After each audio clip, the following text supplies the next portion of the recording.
Jesus directed his life toward one goal, and that goal was being obedient to God.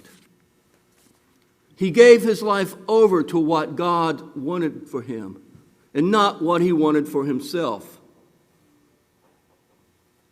That's the perfection of Jesus. Now, the example from this passage from Hebrews gives us from Jesus' life is a great one. The example. Because we can see how the weakness of Jesus and his perfection played out. Listen to the words of verse 7. In the days of his flesh, Jesus offered up prayers and supplications with loud cries and tears to the one who was able to save him from death. And he was heard because of his reverent submission. His reverent submission.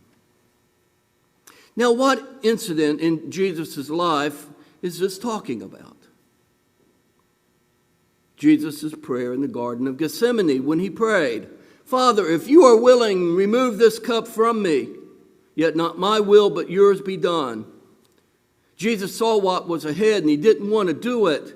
He prayed that God would lead him in another direction. The gospel account tells us that he cried. And he prayed so hard that sweat became like drops of blood falling to the ground.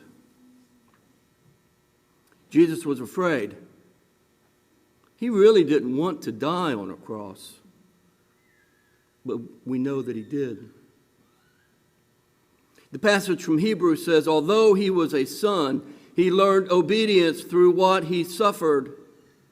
And having been made perfect, he became the source of eternal salvation for all who obey him.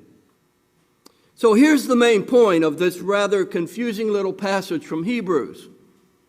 As our great high priest, Jesus was a human being who knew weakness just like all human beings. But it was through his weakness that he learned obedience. It was through his suffering that Jesus learned what it meant to be weak as a human being. And without knowing his weakness, Jesus would not have realized how much he needed to depend on God.